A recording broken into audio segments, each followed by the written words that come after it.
नमस्कार दोस्तों, डिजिटल गुरुकुल में आप सभी का स्वागत है। दोस्तों, आज से पहली क्लास रहेगी हिंदी की। देखिए, इसमें हम डिस्कशन करने वाले हैं सभी इस स्वर के बारे में, जो वर्णमाला से संबंधित जितने भी क्वेश्चन बन सकते हैं उस पर पूरी तरह चर्चा करने वाले हैं। देखिए, मैं थ्योरी वाइज से उसके बाद क्वेश्चन की प्रैक्टिस कराऊंगा। अगर अभी तक आपने चैनल को सब्सक्राइब नहीं किया तो सभी स्टूडेंट चैनल को सब्सक्राइब जरूर कर लीजिएगा, क्योंकि आज से आपकी हिंदी की क्लास रेगुलर लगेगी। ठीक है, इसमें हम देखिए वर्णमाला के भेद पढ़ेंगे और इसमें दीर्घ स्वर, ह्रस्व स्वर और उसके बाद प्लुप्त स्वर, ये सभी की जानकारी पढ़ेंगे। ठीक है, और ये सभी एग्जाम के लिए इंपॉर्टेंट सेशन रहेगा। जैसे कि आप एमपीएसआई की तैयारी कर रहे, यूपीएसआई की तैयारी कर रहे, सीटेट की, यूपीटेट, एमपीटेट है, सभी एग्जाम में 100% पूछे जाने वाले मोस्ट इंपोर्टेंट सेशन रहेगा आज का। शुरुआत करते हैं। देखिए, सबसे पहले आपको वर्णमाला का मतलब पता होना चाहिए। वर्णमाला के मतलब होता है वर्णों के समूह को वर्णमाला कहते हैं, जिसमें जैसे वर्णमाला की आपकी बात करना चाहूंगा कि इसमें 48 वर्ण होते हैं और 11 स्वर होते हैं। ठीक है, 48 वर्ण होते हैं। वर्ण मतलब होता है शब्द, जो जैसे अ लिखा हुआ है तो एक तरह से वर्ण है। ठीक है, और आपको एक बात बता दूं कि व्यंजनों की संख्या आपसे पूछा जाता है कि व्यंजनों की संख्या कितनी होती है, तो 33 होती है, जबकि कुल व्यंजनों की संख्या होती है 35। जो दो देखिए इसमें दे रखा है कि 2 उच्चिप्त व्यंजन और 2 अयोगभाव होते हैं, तो इस पर भी पूरी तरह से चर्चा करने वाले हैं। देखिए, आपको क्वेश्चन के हिसाब से चलना है।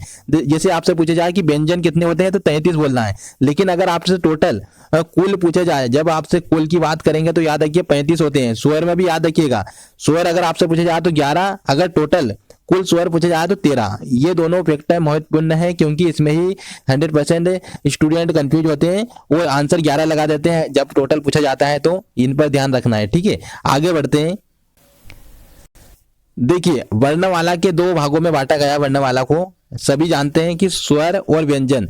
देखिए, स्वर का मतलब ऐसा होता है कि जो स्वयं से मिलकर बना हो, किसी अन्य शब्द से मिलकर बना ना हो। जैसे मैंने अ बोला तो अ सिर्फ सिंगल वर्ड से बनकर बना हुआ है, सिंगल शब्द है अ, जो इसमें किसी प्रकार से मिला हुआ नहीं है। व्यंजन में क्या रहता है, मैं आपको एग्जांपल के तौर पर बताता हूँ। व्यंजन में जैसे मैंने क लिखा हुआ है, तो क एक व्यंजन है। कैसे पहचानोगे? मैंने क लिखा हुआ, इसमें आ का उच्चारण हो रहा है, आ का उच्चारण हो रहा है ना, तो क आ का उच्चारण हो रहा है, मतलब ये 2 शब्दों से मिलकर बना हुआ है। तो इससे हम पहचान सकते हैं कि स्वर और व्यंजन में अलग अलग कैसे अंतर होता है। स्वर का मैंने आपको बताया कि स्वर सिर्फ सिंगल से बना होता है, जैसे अ, आ, ई, इस तरह से ये स्वर होते हैं, तो ये सिंगल वर्ड से बना होता है। और व्यंजन की बात करूंगा तो ये जैसे मैं ख लिख देता हूँ, ख लिख दूं या फिर ग लिख दूं, जिसमें सभी में आ का उच्चारण हो रहा है।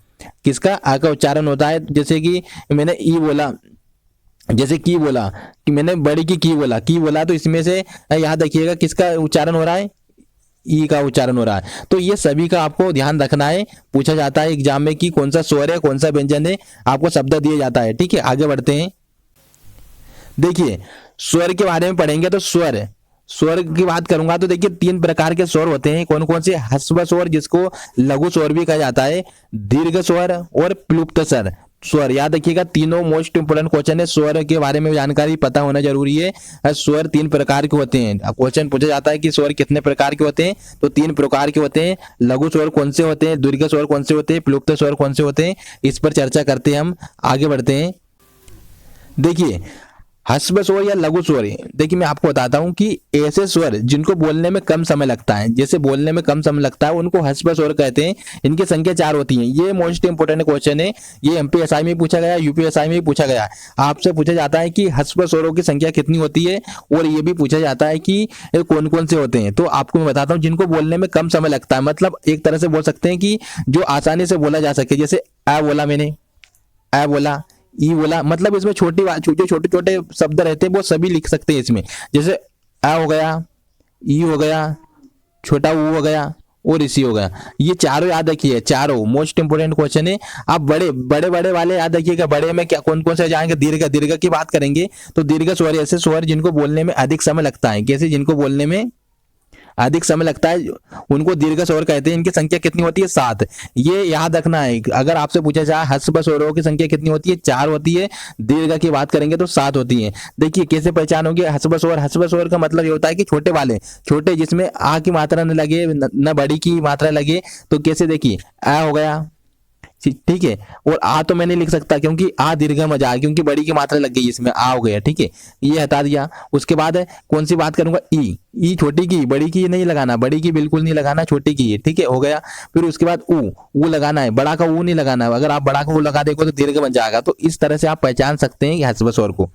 आप दीर्घ की मैं बात करता हूं तो दीर्घ में कौन से हो जाएगा, आ, कौन कौन से बच गए, बड़ी की बच गया और बड़ा का ऊ बच गया, ठीक है, और ए बड़ी की ए और ओ बड़ा का ओ, ये सभी याद रखना है आपको। मतलब ऐसे मिला के टोटल हो जाएंगे।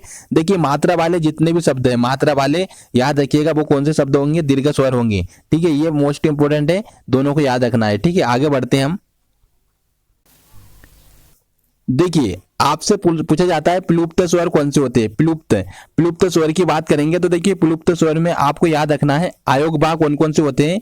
और देखिए इसमें आपको एक जानकारी पहले दे देता हूं कि अयोग भाग ऐसे शब्द होते हैं जिनको देखिए जिनमें हलंत लगा रहता है। हलंत के मतलब देखिए अम यहाँ पर लगा हुआ, बिंदी लगा हुआ है, आ में हलंत लगा हुआ है, तो इस तरह से आपको याद रखना है। देखिए इसमें दो तरह से होते हैं, कैसे, देखिए प्लुप्त स्वर में बात करेंगे तो अयोग भाग याद रखिएगा दो तरह के होते हैं। इसमें अम की मात्रा कर देते हैं यहाँ पर, तो इनको अनुसार बोलते हैं। ये क्वेश्चन पूछा गया है, सभी जितने भी मैं इंपोर्टेंट लेकर आया हूँ सभी पूछे जाते हैं। अम का स्वर, अम का अनुसार, अम को अनुसार कहते हैं, तो अम का अनुसार हो जाएगा। आह मैं लिख दिया, आह लिख दिया तो ये क्या हो जाएगा, विसर्ग हो जाएगा। अब मैं आपको बताता हूँ, आपको एक बार रिवीजन करा देता हूँ, ठीक है। मैंने आपको क्या बताया था कि ह्रस्व स्वर की बात करता हूँ, ह्रस्व स्वर की बात करता हूँ तो मैंने क्या बताया था, देखिए ह्रस्व स्वर में मैंने आपको बताया था छोटा छोटे वाला अ, ई, उ और ऋषि, ये चारों याद रखिएगा, ठीक है। ये ह्रस्व हो गए। दीर्घ का मैंने क्या बताया था, दीर्घ में मैंने बताया था जो बड़ी की मात्रा लग जाए, जैसे आ, बड़ी की मात्रा ई, बड़ा की मात्रा ऊ, और उसके बाद कौन सा शब्द बच गया, देखिए ओ भी बोल सकते हैं, औ भी बोल सकते हैं, उसके बाद ए भी बोल सकते हैं, बड़ी की ए भी बोल सकते हैं। ये सभी याद रखना है, ये सभी इंपॉर्टेंट है। दीर्घ की बात हो गई, ठीक है। अब कौन सा रहेगा है प्लुप्त स्वर, तो प्लुप्त में दो याद रखिए, दो हलंत वाले, अम की मात्रा वाले और आह की मात्रा वाले जो दो बच गए हैं इनको याद रखना है, ठीक है, ये होते हैं। और एक बार जानकारी वो दे देता हूं इसमें, देखिए आपको ये चीजें मैं एक बार और बता देता हूं कि ताकि आप भूले नहीं। वर्णों को देखिए, वर्णों के समूह को वर्णमाला कहते हैं, वर्ण के समूह को बोलते हैं। याद देखिए वर्ण का क्वेश्चन पूछा जाता है कि वर्णों के समूह को बोला जाता है वर्णमाला या वर्ण को बोला जाता है, तो याद वर्ण के समूह को। वर्णमाला किसको बोलेंगे, वो एक वर्ण मैंने एक शब्द लिख दिया, तो मैंने लिख दिया यहाँ पर आ लिख दिया, तो इसको वर्णमाला बोलेंगे क्या, बिल्कुल नहीं। वर्णमाला उसको बोलेंगे पूरे समूह को, मतलब आ से लेके ज्ञानी तक जो लिखा हुआ है उसको बोलेंगे वर्णमाला। वर्णमाला में सभी चीजें आ जाती हैं आ से लेके हाथ तक। देखिए मैं आगे बताऊंगा आपको, व्यंजन के बारे में बताऊंगा। तो व्यंजन कितने रहते हैं, तो देखिए मैंने आपको बताया 33 अगर आपसे पूछे जाए तो व्यंजन होते हैं, और अगर आपसे टोटल की बात करेंगे तो 35 व्यंजन होते हैं। उस देखिए उसमें भी व्यंजन में अलग अलग रहते हैं, अलग अलग वर्ग चलते हैं। कंटक के लिए अलग रहता है, तालु के लिए अलग रहता है, मूर्धन के लिए अलग रहता है, तो सभी मैं आपको पूरी जानकारी दूंगा, ठीक है। नेक्स्ट लेक्चर रहेगा हमारा और वर्णमाला में, याद रखिएगा व्यंजन से संबंधित है। अभी तक चैनल को सब्सक्राइब नहीं किया तो सभी स्टूडेंट चैनल को सब्सक्राइब कर लीजिएगा और कमेंट करके बताइएगा अगर आप रेगुलर क्लास चाहते हैं या नहीं। फिर मिलते हैं आपसे नेक्स्ट सेशन में।